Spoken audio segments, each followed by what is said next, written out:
Oh, ASTM D76. oh iya, iya, iya.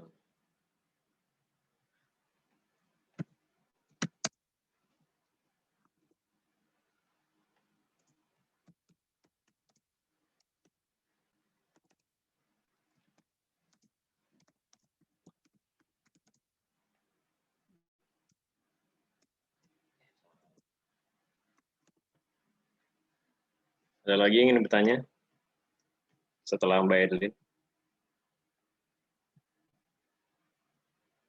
Ya cukup. Lanjut. Di situ nggak ada, Pak. Lu masukin, Pak. Apa? Lu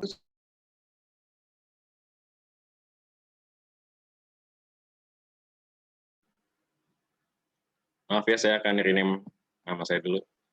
Ralfi dengan Diki.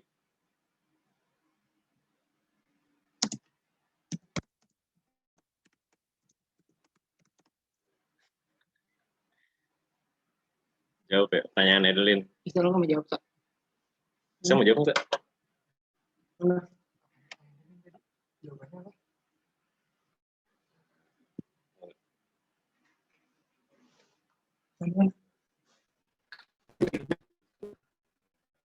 Itu ASM di untuk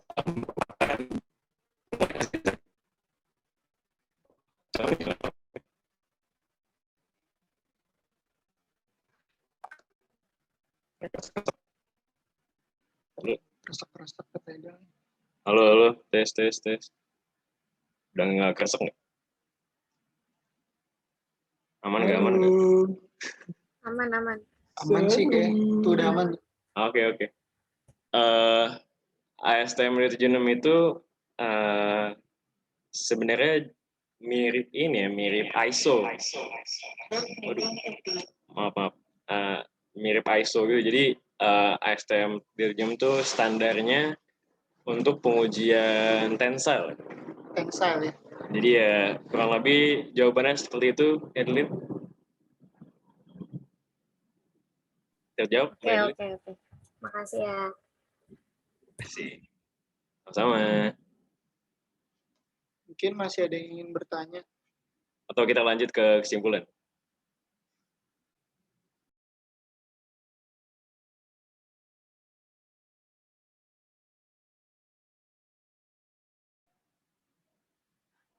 Nanti kalau nggak ada,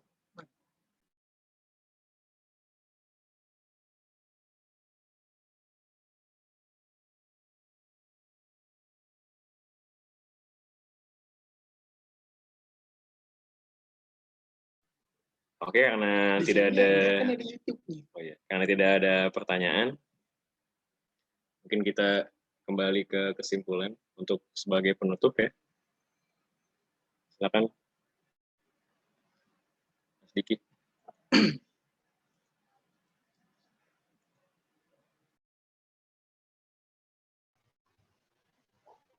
Jadi kesimpulan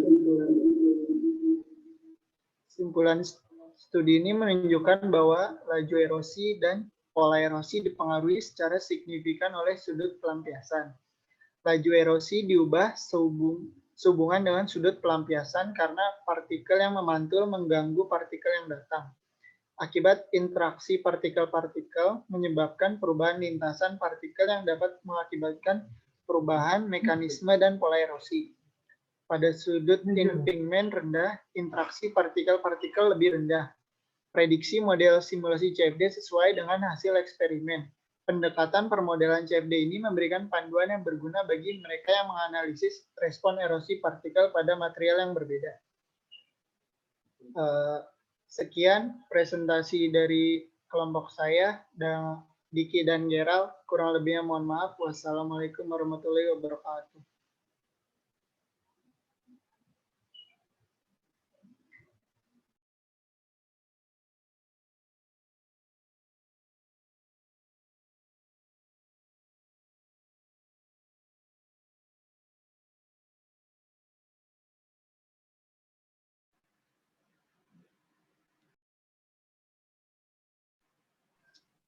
Pak, Ya, udah ya Pak, kelompok saya dan Diki penutupnya. Ya, jadi yang tadi barusan dipresentasikan yang tadi dicatat pertanyaannya, kemudian jawabannya yang disampaikan tadi ditulis atau diketik di PPT di PowerPoint, kemudian upload di Edmodo beserta record atau rekaman dari video yang direkam tadi dari hasil presentasinya. Oke, Pak. Sip. Kemudian ada lagi yang belum untuk tugas kelompoknya, untuk presentasi kelompoknya.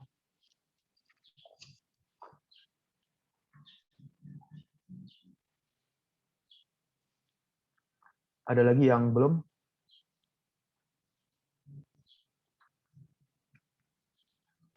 Saya belum, Pak. Wildan Amrullah, kelompok 8. Tetapi satu teman saya masih belum hadir, Pak.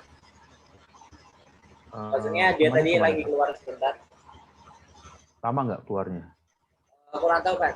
Akan saya coba kabarin dulu ya, Pak. Iya. Pak, mohon maaf, Pak. Ya. Tadi saya GV udah di ini belum, Pak. Saya sempat keluar, Pak, ke kamar mandi. Ini absen bukan? Ini presentasi kelompok yang tugas kelompok. Bukan, Pak. Iya, Pak. Maaf, Pak. Makasih, Pak. Kelompok lain selain itu ada lagi yang belum presentasi?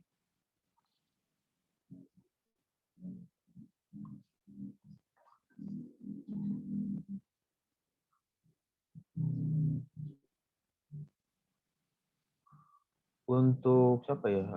Tadi ada Yuda Antariksa nggak masuk di virtual Zoom? Untuk Yuda Antariksa ada?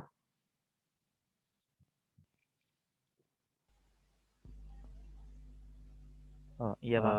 Maaf. Ya. Maaf. Gimana bisa mulai untuk presentasi review jurnalnya?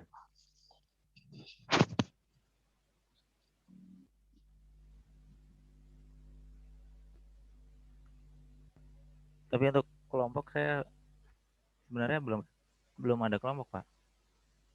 Iya, sendiri aja. Iya.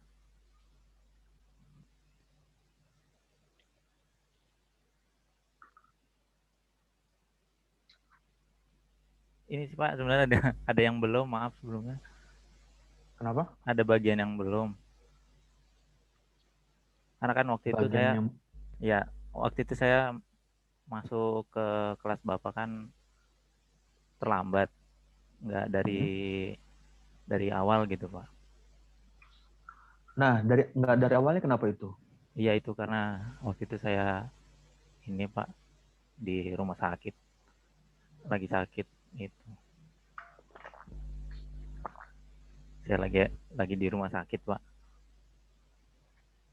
Jadi masuk di pertengahan ya? Iya, masuknya di Bapak di pertengahan.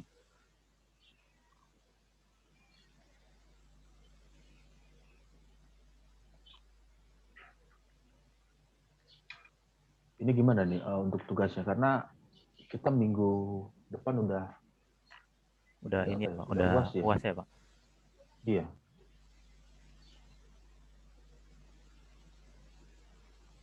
Nanti kalau misalkan saya ketemu langsung Bapak bisa langsung depan Bapak aja presentasinya. Ini aja yang rame-rame begini. Soalnya ini baru ini sih, Pak, belum semuanya sih, emang karena waktu itu saya baru ini juga pas tugasnya juga itu saya juga baru tahu waktu itu kan. Karena tugasnya juga kan sama waktu di semester sebelumnya ya, karena ini kan semester genap. Nah, di semester genap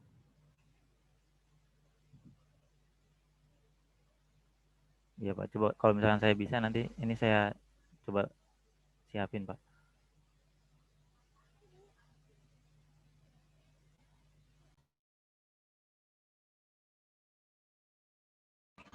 Mohon maaf, Pak, teman saya sudah hadir.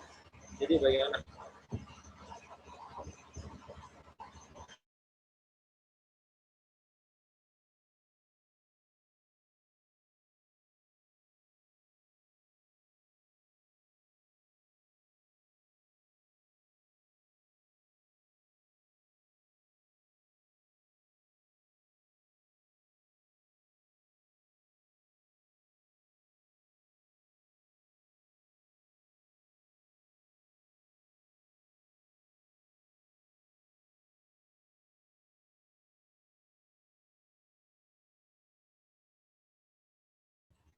Mohon maaf Pak, kalau misalkan yang sekarang kami presentasi bisa nggak Pak?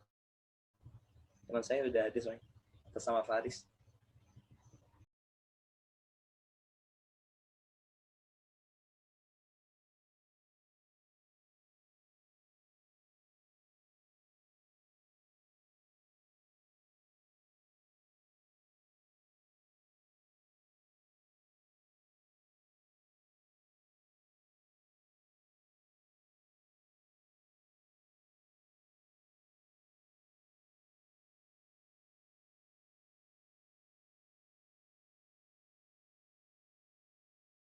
Ya, bisa dimulai untuk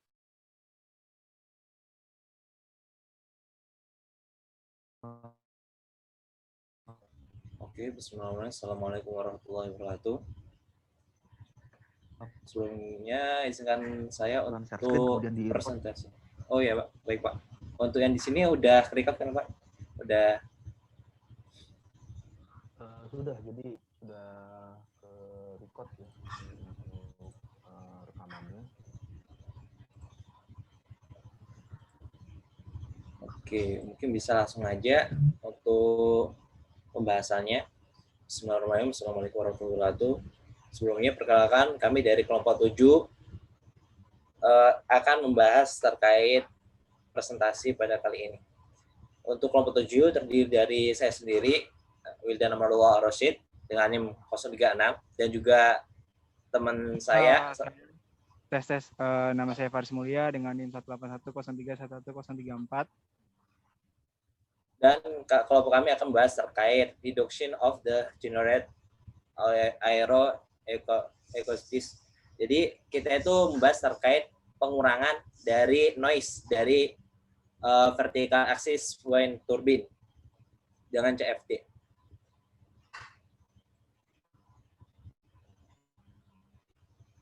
Jadi VAWT itu apa sih? Vertical axis wind turbine.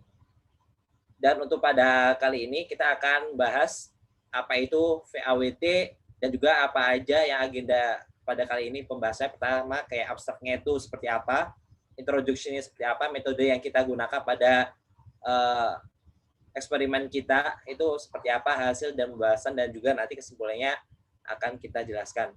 Terkait VAWT insya Allah akan dibahas oleh Mas Tayo.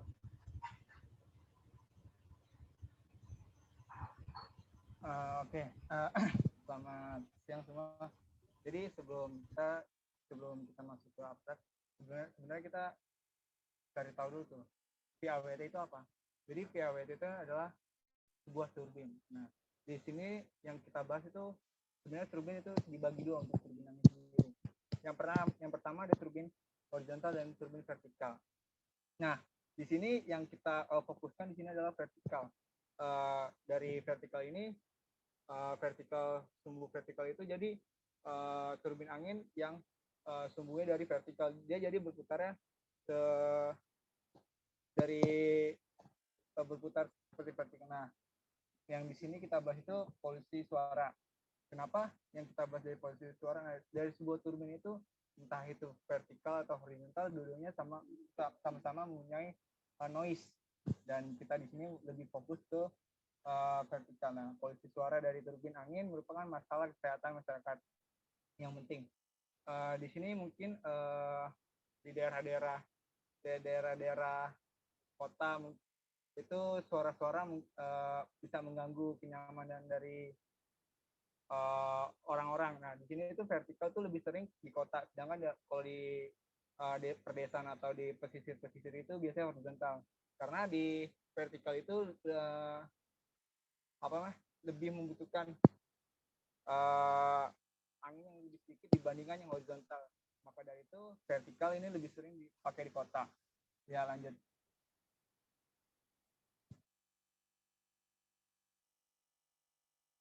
Selanjutnya. Nah, ini seperti yang tadi saya bilang,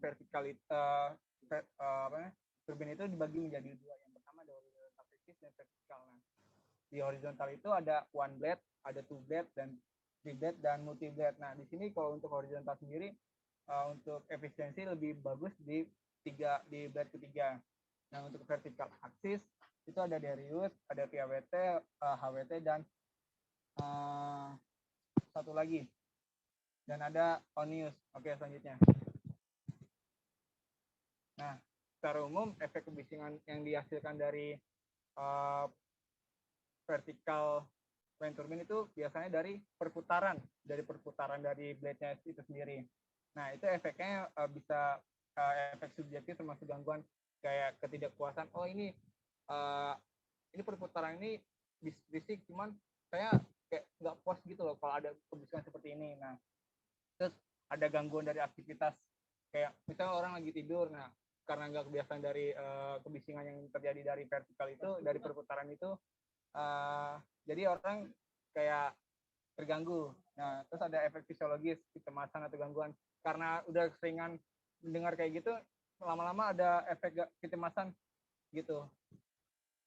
Ya, lanjut. Nah, seperti tadi saya bilang kan, untuk vertikal itu berputarnya seperti dari atas, dia berputar seperti ini, berputar. Nah, angin masuk itu dari dia akan menabrak dari blade-nya itu sendiri. Nah, ya lanjut. Mungkin saya tambahin ya, untuk yang di sini, seperti teman-teman lihat, di gambar situ kan ada arah wind. Nanti wind itu akan kena bagian leading blade-nya. Nanti di leading blade-nya itu nanti akan mengikuti rotasinya, akan berputar. Dan kenapa kita pakai VAWT di sini? Karena seperti yang Mas Tayo jelasin, VAWT ini cocok banget untuk di perkotaan. Jadi kenapa cocok? Karena angin yang dia dapetin itu bisa dari mana aja. Jadi oleh karenanya biar kita mendukung program energi bersih ya, apalagi di bagian perkotaan. Jadi untuk di bagian noise-nya ini alangkah baiknya bisa kita minimalisir sampai 0 mungkin gitu kalau misalkan bisa. Karena apa? Karena kalau misalkan bisa 0 atau bahkan bisa dikurangi, jadi itu bisa banget digunakan di depan setiap rumah gitu tanpa ada kebisingan yang berarti. Mungkin seperti itu saya tambahin.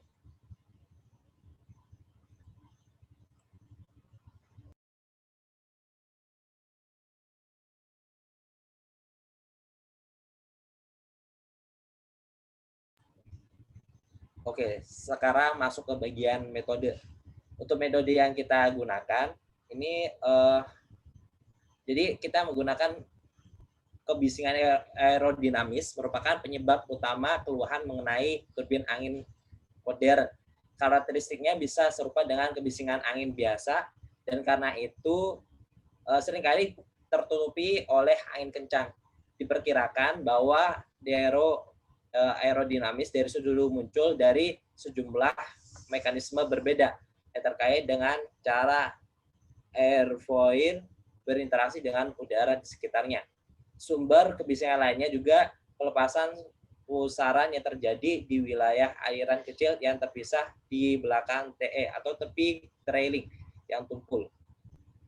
Dan teknik prediksi kebisingan yang direalisasikan oleh sebuah airfoil biasanya didasarkan pada prinsip-prinsip teoritis tetapi menggunakan komponen yang diturunkan. Nanti teman-teman akan lihat, jadi kita akan menggunakan metode yang di situ akan ada airfoil. Metode airfoil apa aja nih yang cocok untuk di kita? Entah itu airfoilnya cuma 1 atau 2 yang nggak ada space-nya, atau ada space-nya 30%, 60%, dan seterusnya.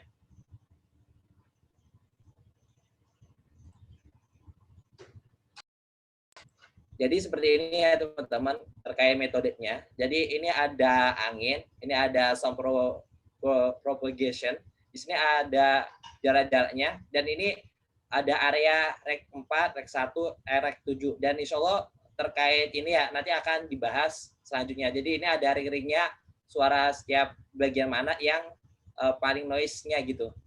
Karena noise itu seperti sinyal gitu teman. Jadi kayak ada gelombang-gelombangnya. Karena gelombang ini kalau misalkan ada di luar, ini bisa melewati medium udara. Jadi kita menggunakan seperti ini.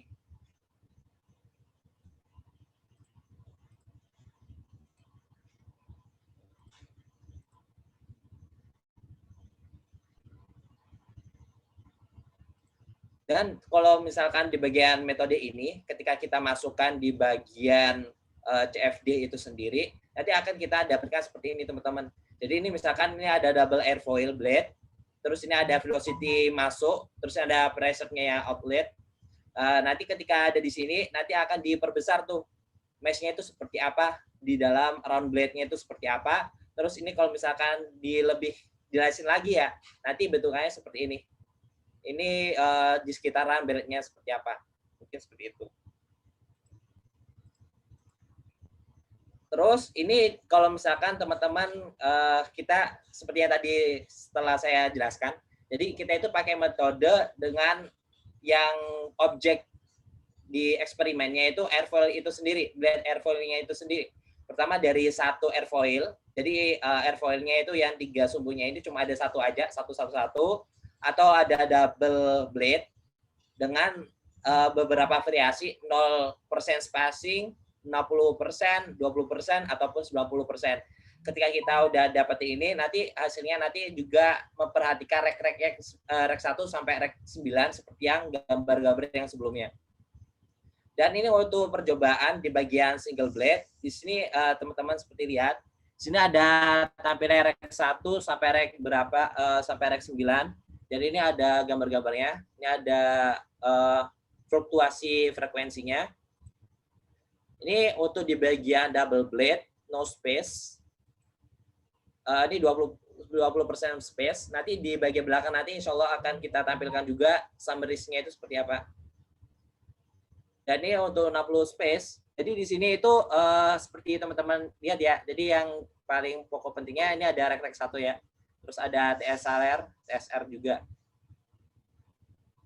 Ini untuk summary-nya. Jadi di sini teman-teman bisa lihat, di sini ada yang airfoil 1, cuma 1 aja. Itu kita menggunakan S1048, yaitu airfoilnya jenisnya. Terus yang ini airfoil double dengan 0%, dan ini sampai 90%. Teman-teman bisa lihat di bagian sini, dan kalau misalkan kita lihat, ya lebih lumayan landai dan lebih fluktuasi nggak begitu tinggi itu di bagian 60%.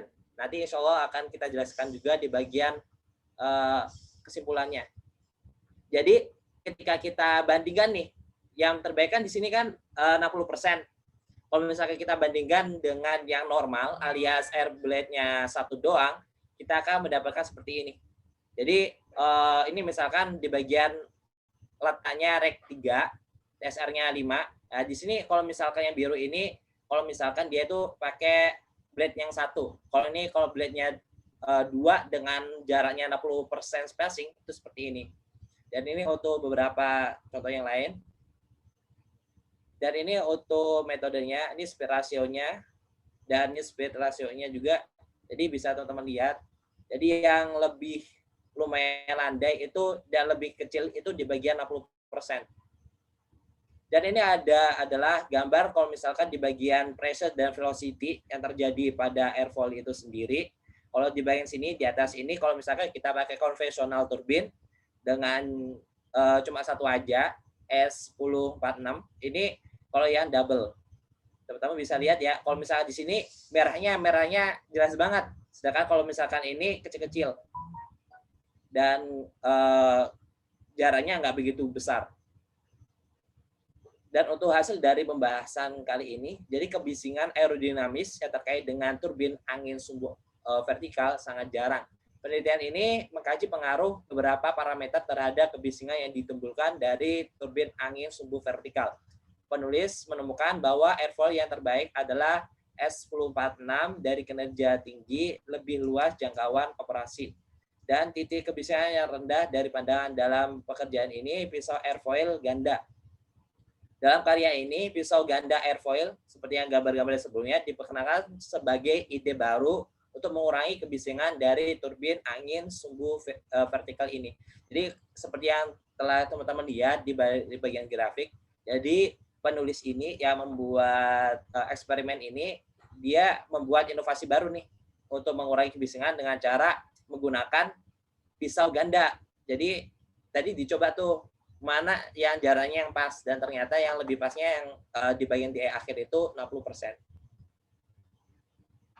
Dan VAWT ini tampaknya sangat menjanjikan untuk kondisi kecepatan angin rendah dan zona pemukiman seperti yang dijelaskan Mas Tayo yang pada sebelumnya. Jadi ini cocok banget digunakan di bagian perumahan.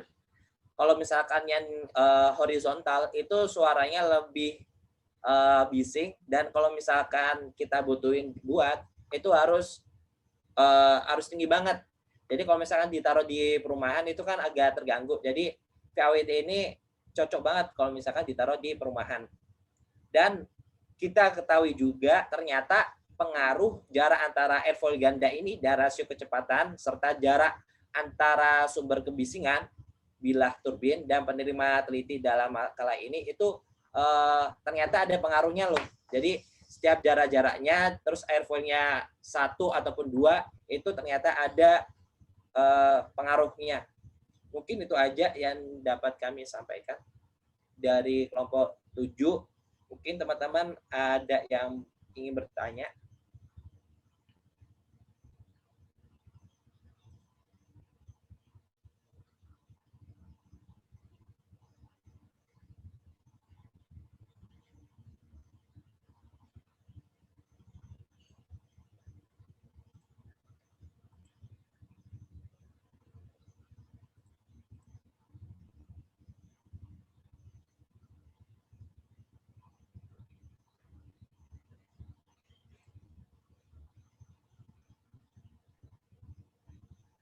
Bagaimana teman-teman, apakah ada yang ingin bertanya?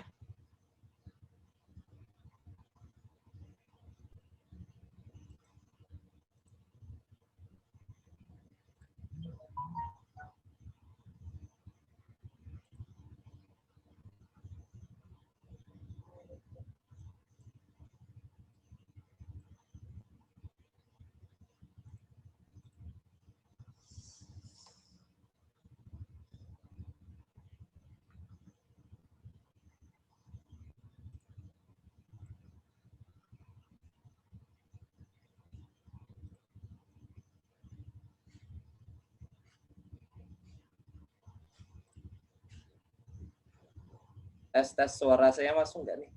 Apakah ada yang bertanya?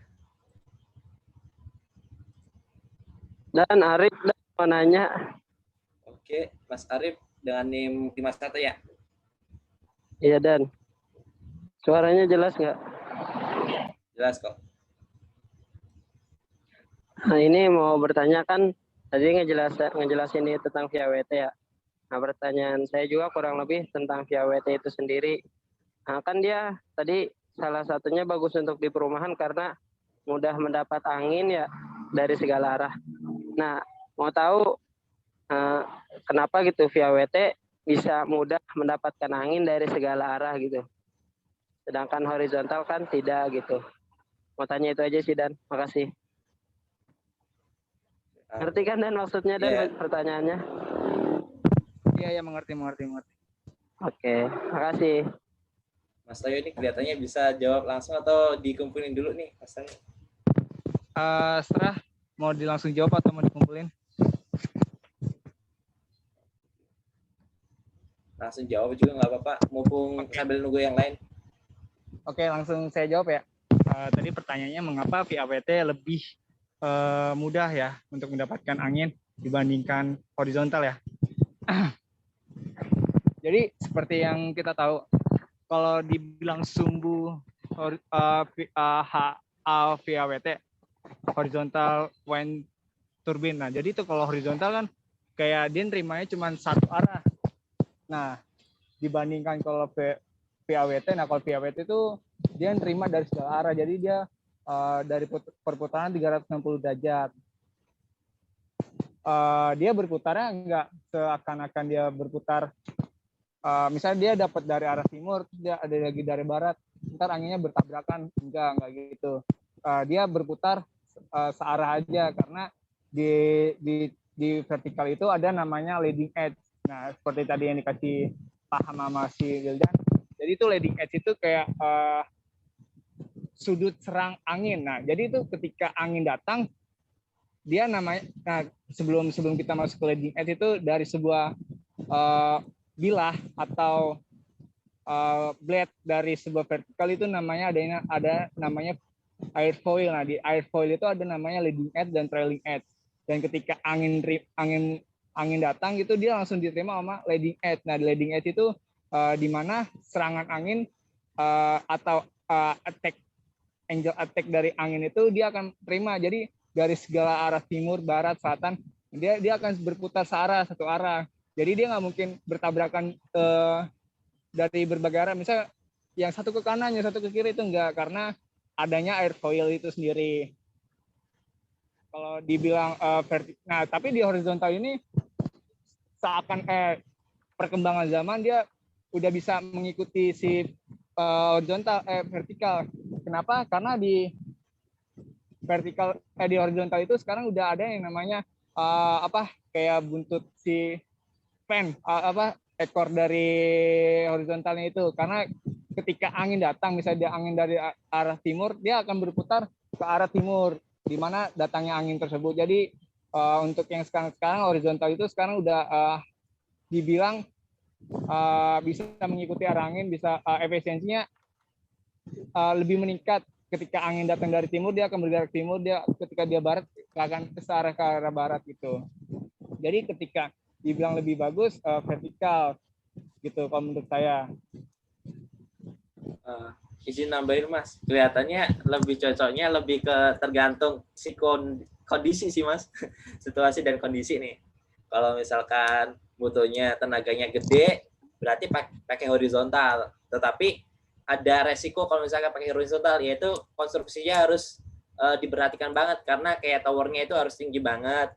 Terus habis itu jangan ada bangunan yang tinggi sekitar 2 lambda dari turbin tersebut, dari tinggi turbin tersebut. Jadi itu jangan sampai ada, karena kalau misalkan ada, nanti akan ada turbulensi sebelum dia masuk ke situ. Dan juga ya udah dijelasin Mas Tayu tadi ya, kalau misalkan yang untuk sekarang ini horizontal itu udah ada perkembangan, jadi di bagian depan putarannya itu blade itu udah ada ekor. Jadi ketika ada angin datang, nanti bisa menyesuaikan dari yang depannya itu. Tapi untuk perkembangan turbin itu pertama kali itu VAWT setahu saya ya. Jadi dulu itu dibantu dengan tenaga binatang, kerbau atau apa itu. Jadi depannya itu ada angin leading itunya, terus di bagiannya itu ada tutupannya. Jadi VAWT itu konstruksinya lebih mudah ketimbang horizontal, tetapi untuk efisiensinya itu lebih kecil ketimbang horizontal tersebut. Semoga bisa menjawab Mas. Ya, insya Allah jelas kok, jelas, insya Allah jelas. Makasih ya, Wildan sama Paris Mulia.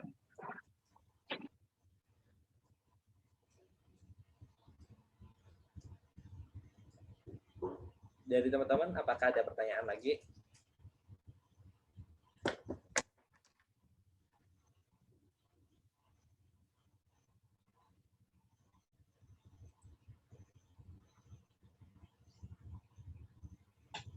Saya Samira, izin bertanya. Iya, Samira. Tadi kan dibilang ya kalau misalnya kebisingan dari suatu turbin itu kebisingan aerodinamisnya itu lebih tinggi si vertikal kan. Nah, apa sih bukti-bukti dari bukti-bukti secara kuantitatif, maksudnya kayak berapa desibel gitu perbandingannya sampai dibilang bising banget gitu si vertikal dibanding horizontal. Itu aja sih. Thank you.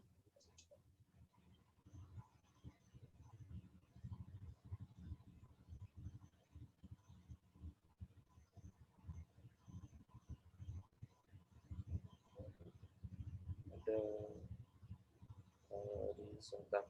Maaf Mbak Samira, diamnya berapa Mbak? So sorry lupa. 012 dan. Oke. Dari teman-teman yang lain, barangkali ada nggak nih pertanyaan lagi?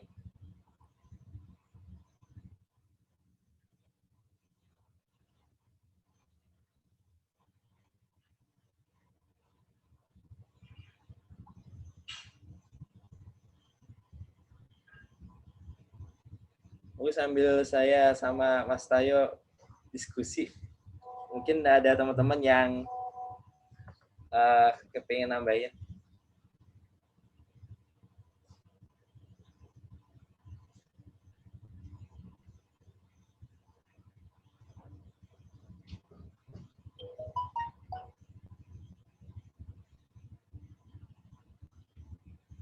Izin bertanya, Mas Wildan.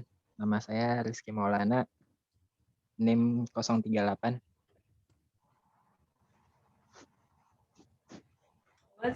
Boleh, Mas. Tadi kan yang masalah kebisingan juga tuh. Ada inovasi yang dibilang Mas Wildan. Inovasi itu kan bisa buat mengurangi kebisingan itu. Nah, kenapa? Apa hal yang menyebabkan inovasi itu bisa mengurangi kebisingannya itu? Hal-hal apa gitu? Hal apa aja? Hal-hal apa aja yang bisa mengurangi kebisingan dalam inovasi yang tadi Mas Wildan jelasin? Oke. Apakah ada pertanyaan lagi? Ngumpulin tinggal 2 lagi nih. Kalau misalnya mau.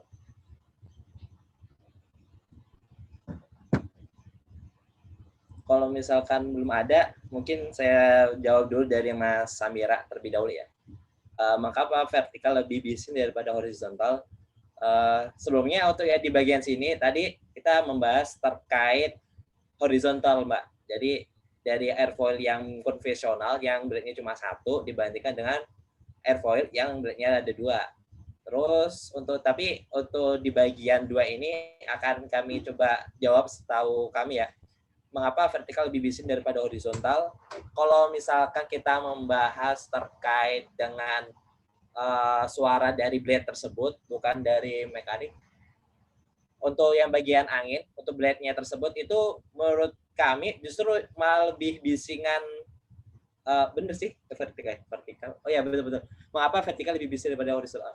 Jadi vertikal itu lebih bising karena itu kan jaraknya itu kadang-kadang nggak perlu tinggi banget gitu loh. Kalau misalkan di bagian tinggi, di bagian dapetin blade-nya angin. Karena vertikal itu bahkan nggak butuh tinggi banget ketimbang horizontal. Kalau horizontal yang biasanya kita tahu dan kita lihat itu, kalau misalkan kadang-kadang lihat di YouTube, kadang-kadang kalau horizontal itu butuh ketinggiannya tinggi banget. Dan untuk bagian ketinggi banget, akhirnya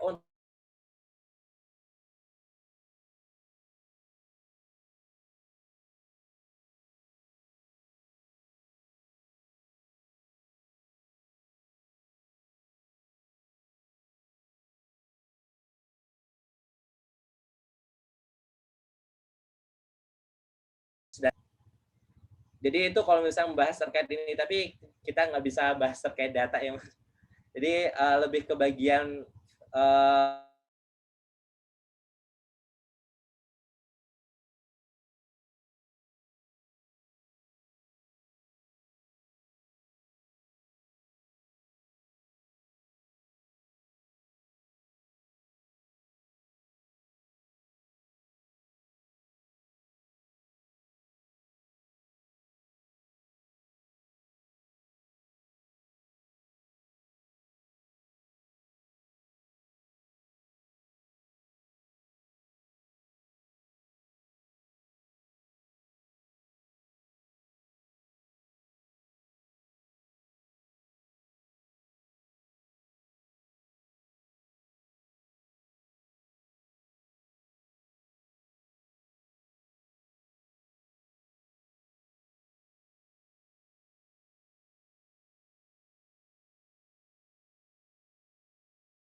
cek suara saya masuk nggak?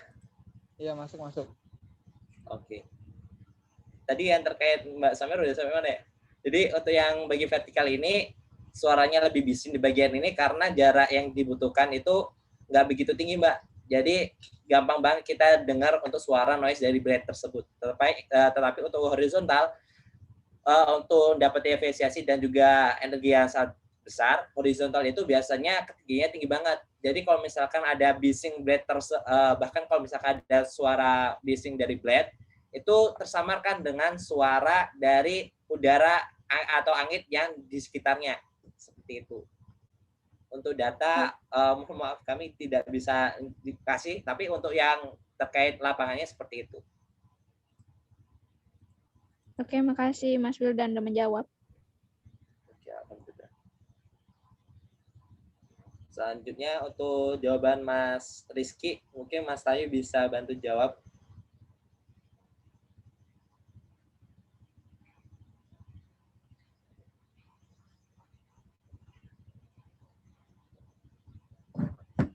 Cek. Mungkin kalau misalkan belum ada jawaban dari Mas Tayu, mungkin saya jawab juga. Jadi hal apa aja yang bisa mengurangi kebisingan di dalam inovasi? Untuk inovasi yang ada di sini, kita menggunakan inovasi dari yang blade-nya 1 menjadi blade-nya 2. Terus dicoba-coba tuh spasinya antara 2 blade itu jaraknya seberapa gitu. Terus didapetin jarak yang 60% spacing itu yang lebih baik. Terus tetapi untuk dalam mekanisme atau lapangannya untuk mengurangi kebisingan selain dari blade-nya tersebut, kita juga bisa menggunakan dari engine block-nya gitu, Mas. Jadi kalau misalkan atau dalamannya atau mekanismenya, kadang-kadang dalam mekanismenya itu justru yang kadang-kadang lebih bersuara atau lebih bising ketimbang blade-nya tersebut gitu. Jadi bisa antara blade-nya untuk mengurangi dari noise yang ada pada angin, suara angin yang didapetin, ataupun juga mekanisme. Oke, Mas Wildan, makasih untuk jawabannya. Oke.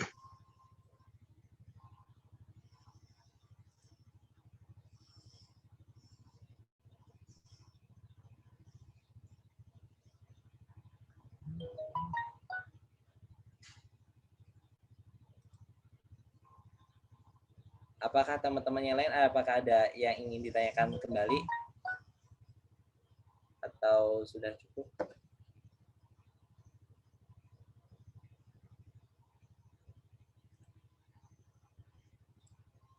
Iya.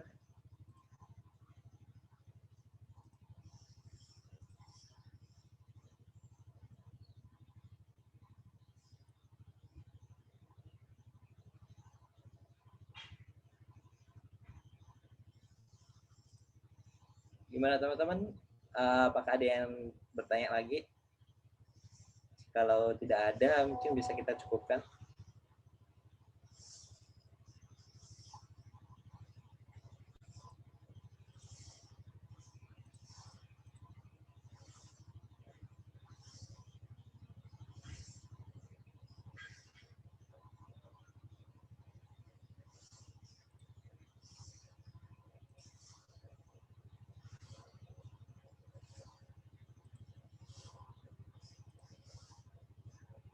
Maaf Pak Damora, kalau misalkan jawabannya 3 aja nih bagaimana Pak?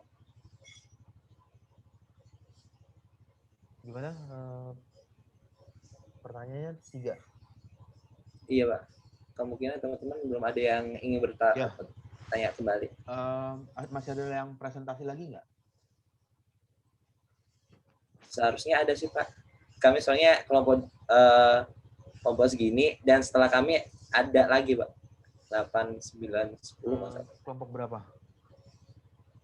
8, 9.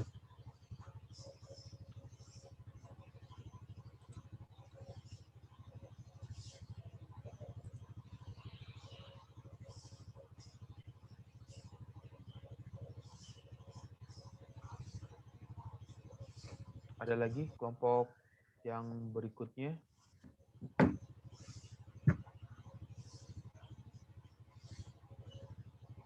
Oke, mungkin kami tutup terlebih dahulu ya Pak, presentasi dari kami. Ya. Mungkin itu aja yang dapat kami dari kelompok 7 sampaikan. Kurang lebihnya kami mohon maaf. Wabillahi taufiq wal hidayah. Assalamualaikum warahmatullahi wabarakatuh.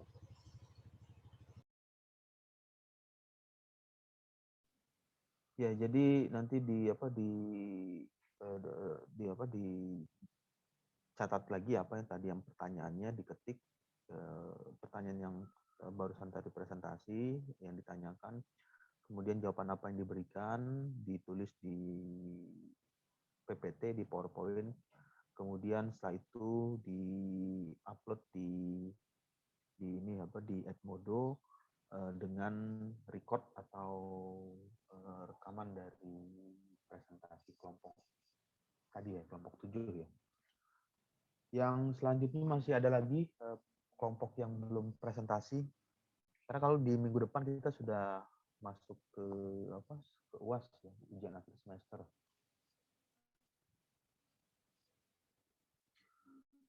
Masih ada lagi, kalau tidak ada berarti saya asumsikan atau saya anggap sudah selesai semua untuk presentasinya.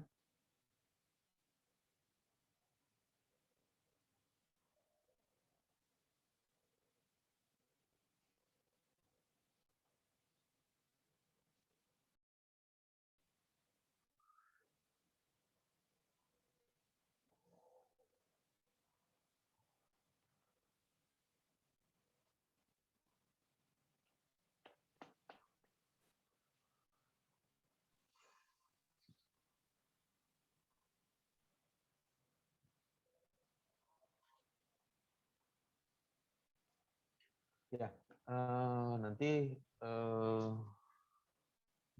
dicoba ya untuk tampilannya sudah keluar ya di layar atau di monitor.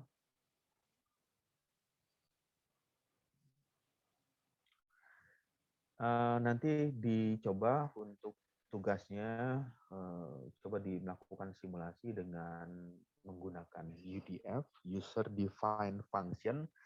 Caranya bagaimana? Ya, lihat saja di streaming YouTube tadi saya kirimkan di Edmodo, ada langkah atau cara melakukan simulasi dengan menggunakan UDF, User Defined Function. Jadi seperti apa mensimulasikan UDF tersebut, kemudian membuat skripnya atau membuat programnya, bisa membaca di Edmodo. Di sana ada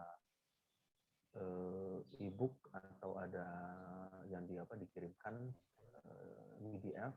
Nanti bisa membaca di situ berbagai macam contoh atau kasus yang menggunakan UDF. Nanti coba buat simulasi seperti ini. Jadi gambar sederhananya seperti ini. Di sini ada objek, ini objeknya 2D, 2 dimensi, hanya 2 dimensi. Jadi sumbu X dan sumbu Y. Jadi 2D, 2 dimensi. Gambar sederhananya seperti ini. Di bagian ini ada, nanti ya dibuat saja. Ini diperkirakan berapa panjangnya, dikira-kira. Kemudian lebarnya diperkirakan saja. Kalau misalnya ini misalkan ini adalah nilai D-nya itu panjangnya atau jaraknya itu adalah nilainya 9, berarti yang ini kira-kira berapa? Kalau dari titik sini ke titik sini nilainya 9, berarti kalau dari titik sini ke titik ini kira-kira berapa? Kalau misalnya ini adalah 9, berarti ini diperkirakan berapa? Jadi bisa mengikuti atau menggunakan atau membuat gambar tanpa mengetahui satuan berapa panjangnya. Jadi ditebak saja awalnya berapa. Misalkan kalau ininya dari titik sini mau mencoba mengasumsikan dari titik ini ke titik ini adalah 20, dari sini ke sini 20, berarti kalau yang ini diperkirakan berapa gambarnya. Jadi dikira-kira saja kira-kira berapa kalau misalnya dari titik ini, dari titik 1 ke titik 2 ini adalah 20, lalu dari titik ini ke titik ini dimungkinkan atau diperkirakan nilainya berapa. Kemudian bagaimana variasinya? Variasinya berbeda ya. Nanti coba simulasikan. Variasi sederhananya adalah menggunakan nilai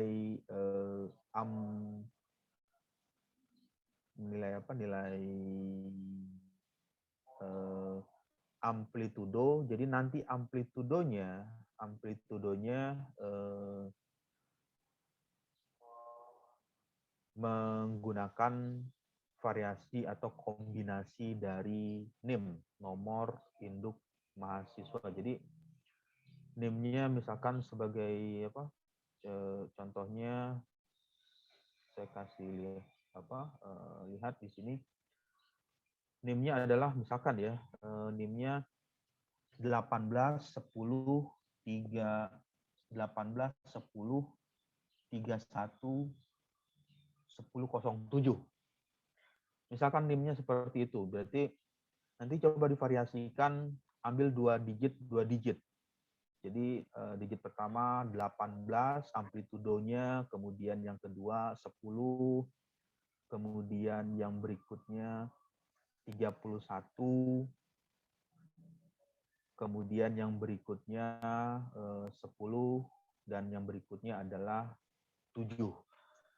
Nanti bagaimana variasi atau bagaimana hasil yang dikeluarkan oleh CFD tersebut ketika menggunakan variasi pengaruh nilai amplitudo. Jadi nilai amplitudonya itu berubah-ubah terhadap waktu. Yang dimaksud dengan amplitudo adalah pergerakan ini. Jadi kalau ini adalah didefinisikan sebagai membran, ini adalah membran. Kemudian membran tersebut bergerak untuk simulasi pertama bergerak sejauh misalkan 18 mm, 18 mm. Bergerak naik ke atas, kemudian bergerak naik ke bawah, ke atas, ke bawah, ke atas, ke bawah. Kemudian hasil di bagian ini dia akan mengeluarkan kontur kecepatan, kemudian tekanan, dan temperatur. Jadi ada 3 kecepatan, tekanan, temperatur, kecepatan, tekanan, temperatur. Bagaimana hasilnya? Nanti dilihat hasilnya dengan menggunakan variasi nomor NIM atau nomor induk mahasiswa. Jadi yang digunakan adalah nilai amplitudo. Jadi diagram amplitudo, nanti lihat saja di UDF yang tadi di share, dikirim. Nanti bisa baca di situ fungsi sinus. Ambil saja contohnya fungsi sinusoidal dengan variasi misalkan amplitudonya divariasikan. Gunakan 2 digit saja, 2 digit. Cara menggunakannya ya seperti ini. Jadi kalau NIM-nya, nomor induk mahasiswanya seperti ini, di sini berbeda ya, ada beda-beda variasinya. 2 digit yang pertama adalah digit pertama 18, kemudian yang kedua 10, kemudian yang ketiga 31, kemudian yang keempat 10, dan yang kelima 07. Jadi ada 5 kali simulasi. Simulasi 1, simulasi 2, simulasi 3, simulasi 4, dan simulasi ke-5. Kemudian coba tampilkan nilai kecepatan, nilai tekanan, dan nilai kecepatan. Kecepatan itu adalah velocity, kemudian tekanan itu adalah pressure, dan nilai temperatur atau suhu. Berapa nilai yang dihasilkan dari hasil simulasi tersebut. Oke, baik. Ada lagi yang ingin ditanyakan?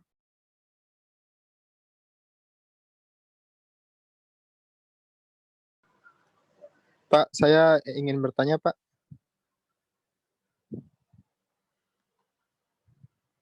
Ya. mengenai presentasi Pak. Jadi kan itu kan baru sampai kelompoknya Wildan Pak. Nah kelompok yang belum kebagian itu gimana Pak? Ngirim presentasinya di Edmodo atau gimana Pak? Ada berapa kelompok lagi yang belum presentasi? Saya kurang tahu sih Pak kalau berapa kelompok lagi Pak, tapi kelompok saya masih belum kebagian presentasi Pak. Ya, Beberapa kelompok juga ada. Oke, berarti kalau nggak ada respon suara yang keluar, berarti satu kelompok ya yang belum presentasi. Perkiraan masih ini Pak. Masih ada lagi. 5 kelompok atau 7 Kayaknya kelompok. 4 atau 5 deh Pak. Iya. Kurang banyak Pak. Ya, kalau misalnya ada sampai berapa? Sampai 5 ya, 5 kelompok, berarti nanti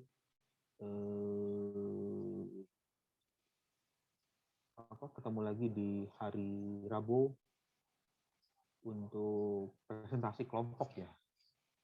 Untuk presentasi tugas kelompoknya di hari Rabu jam 7 malam.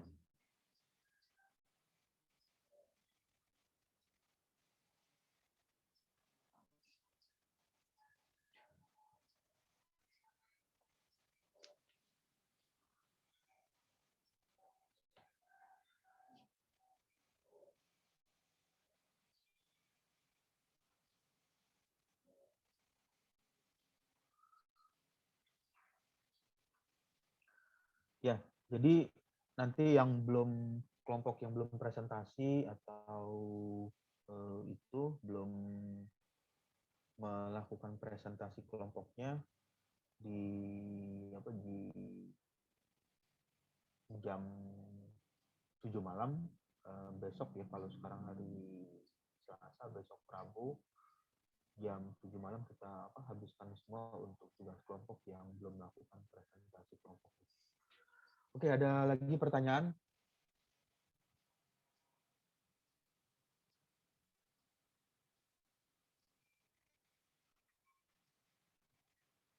Ya, jika tidak ada pertanyaan, mungkin saya rasa sudah cukup sampai di sini untuk mata kuliah aplikasi CFD. Nanti kita ketemu lagi di hari Rabu jam 7 malam untuk melanjutkan yang tugas kelompok yang belum melakukan presentasi. Nanti akan saya buatkan URL atau Zoom